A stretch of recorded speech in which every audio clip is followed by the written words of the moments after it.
What's going on, everyone, and welcome back to the channel. It's your boy Maverick, bringing you back to Let's play Soul Calibur 6.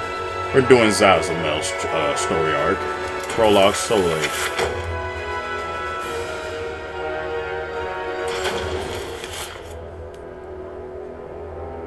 Across all history, the truly strong remain shrouded deep in darkness, hidden from society.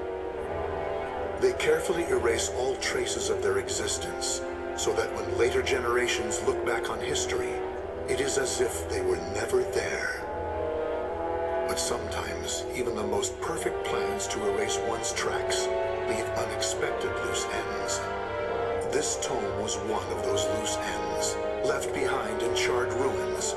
What secrets lie within?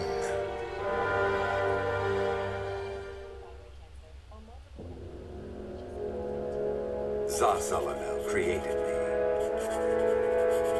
A banal way to begin a tome, but writing down one's own history in a book is strange enough to begin with. I began writing this as an indulgent pastime, so I may as well enjoy myself.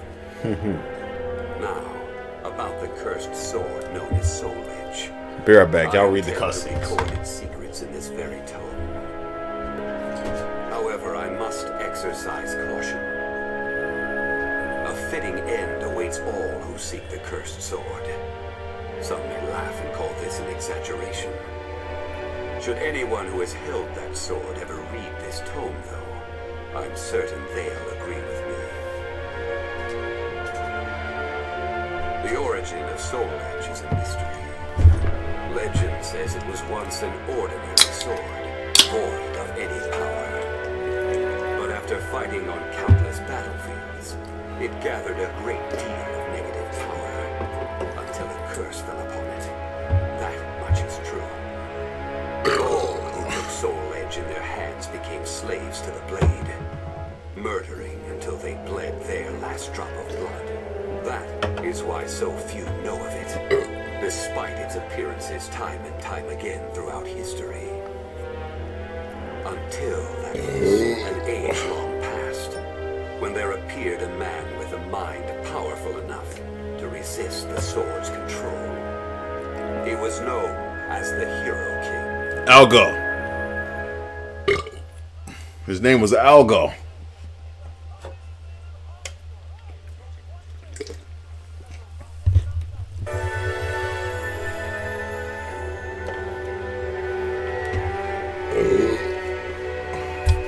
The dominating figures who wield the Soul Edge, the birth of Soul Calibur.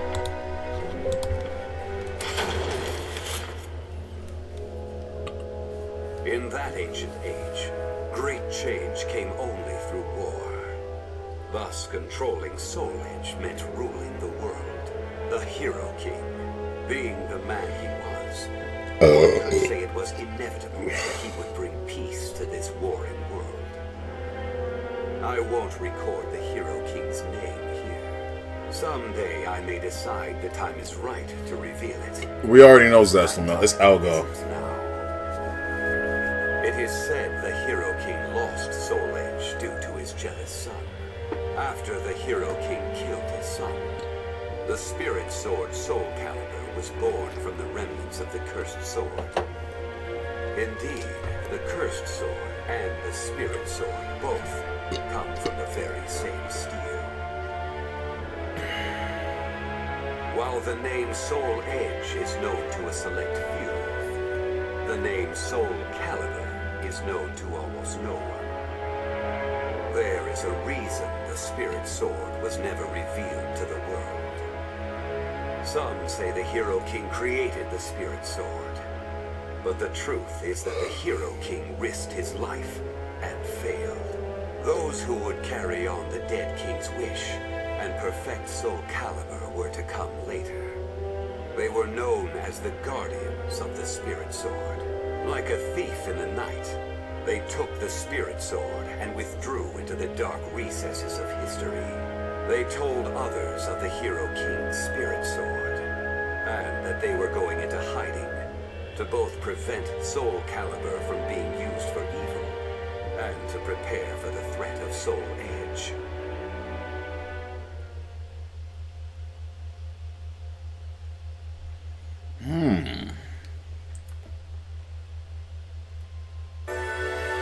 Able organization. The king will lay his hands on the spirit sword.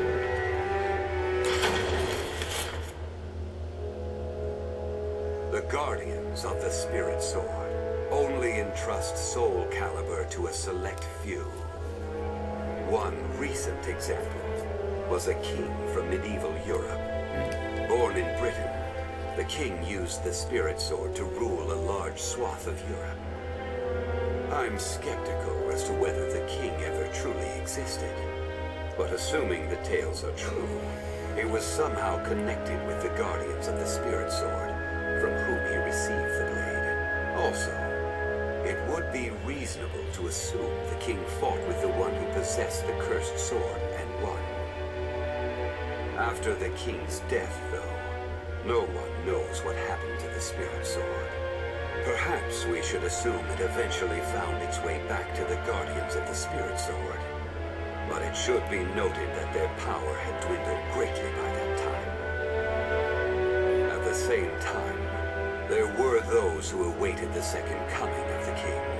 On the eve of the king's passing, a loyal knight set forth to find the spirit sword and restore the crown. That was the start of the secret society known as the Aval organization. They hid themselves well for a considerably long period of time. Not even I learned of their inner workings until quite recently. Sworn to the late king, the Aval organization sought the spirit sword and secretly assassinated all whom they deemed outsiders, those who were aligned with the cursed sword or did harm to humankind. That wasn't very nice of this organization. Reveals there was some unrest hidden below the organization's seemingly unshakable exterior. Unrest? Alrighty, we're getting lore fed today. Chapter 3, the evil seed, the cursed source quickening in his dark discharge power. Yup. And this is what we got through when we were in the main story with Killick. After slumbering in the shadows of history, Soul Edge was awakened by the pirate Cervantes de Leon. Cervantes attacked the ship of one who had won Soul Edge in an auction. He stole the cursed sword and became its puppet. Soul Edge changes its form depending on its wielder. When Cervantes took up the cursed sword, it transformed into 2 blades.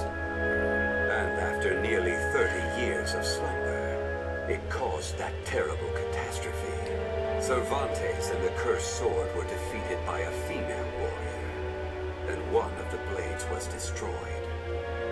Shattering without coming in contact with the spirit sword was a first for Soul Edge. Immediately afterwards, the evil seed occurred. The evil within Soul Edge was unleashed upon the entire world. Why did the evil seed occur?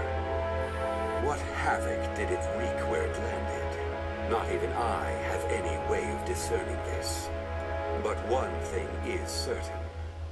Ever since that day, the cursed sword's malfested kin have been swiftly multiplying. What does it mean to be malfested? It's extremely hard to define, for the resulting phenomena are so varied. There are those who undergo monstrous transformations, while others look no different from ordinary humans at first glance. In addition to humans, some animals have experienced transformations as well. Not the animals. The traits of the malfested include heightened fighting instincts and violent tendencies. Some become beasts, hungry only for slaughter, while others use strategy to entrap powerful foes. But they all slip into towns and cities, seeking blood under the cover of darkness. Sometime after the evil seed, the Azure Knight Nightmare appeared. Rumors said he possessed Soul Edge, and his string of indiscriminate murder seemed to agree with this. Personally, I was also interested in discovering this knight's true identity. I then received news that the Aval organization had encountered him and were defeated. It intrigued me that there seemed to be someone in their organization deeply interested in the evil seed.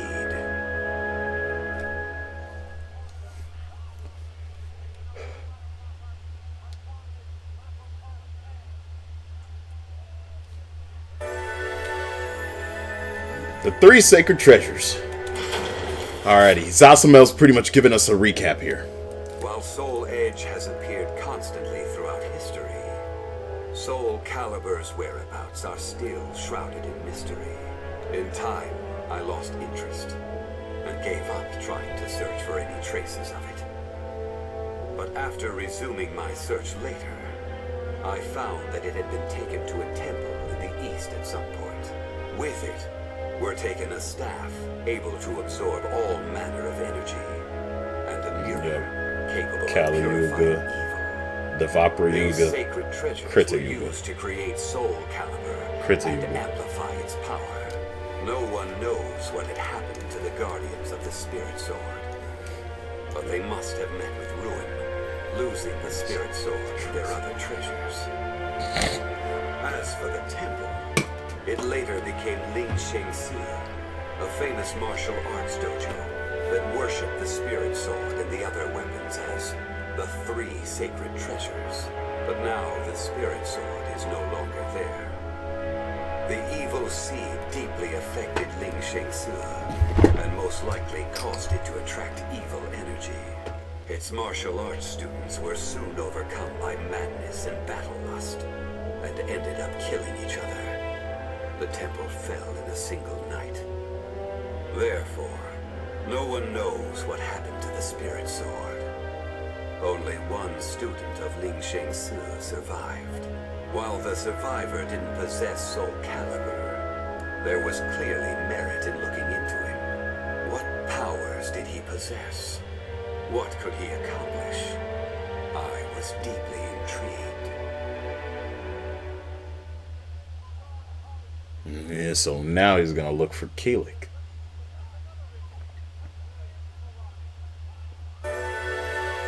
The Necromancer. The man whose sin would weigh forever on his heart. Okay. I only started writing this tome as a pastime. But in order to give it a clear perspective, I must reveal my identity. I was once one of the guardians of the Spirit Sword. But you got kicked out, right? The precepts of the Guardians were very strict, one of which stated no Guardian may ever touch Soul Calibur. But in my younger days, I failed to properly suppress my urges. When the others discovered my designs, they broke my arms and banished me. Yeah. Amid my despair, I searched for a way to survive. What I discovered was the art of reincarnation. After a long period of training, I mastered the secrets contained within this lost wisdom.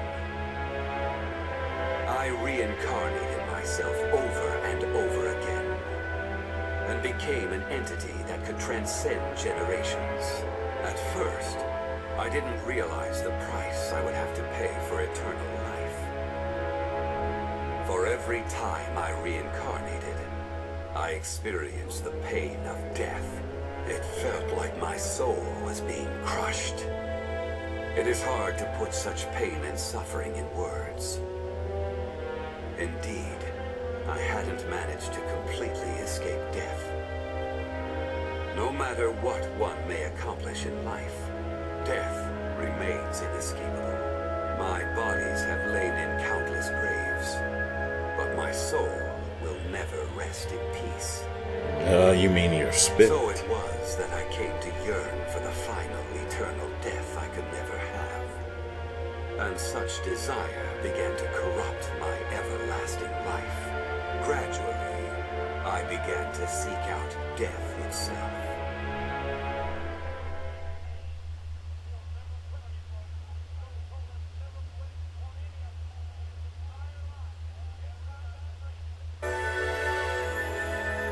The cursed sword. The man laid his hands on the cursed sword. That was 1,000 years ago. My desire for death was at its peak. That longing for true death led me to even take hold of Soul Age.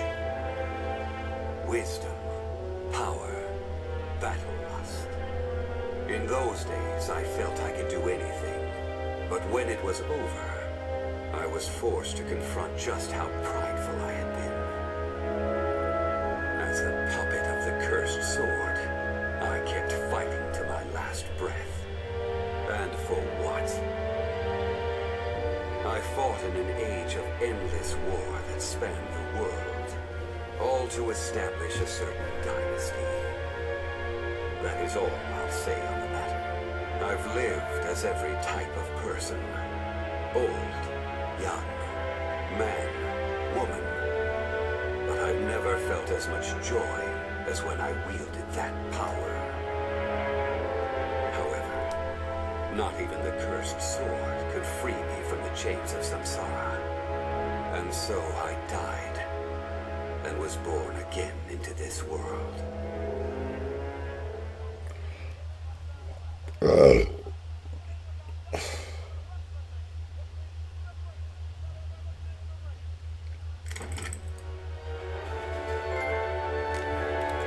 All right. Well, I take it that after this luring, we have to complete some others. We'd have to complete some other people that had stuff to say. Because as of right now, we can't progress any further, even though there's clearly another spot. Unlike when we did Cassandra's arc.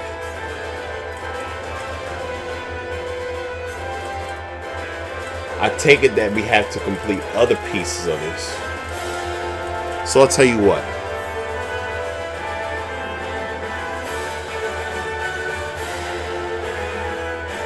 We're going to just call this episode The Lore of Zasalamel's Story. That's what we're going to call this part. So I'll see you all next week.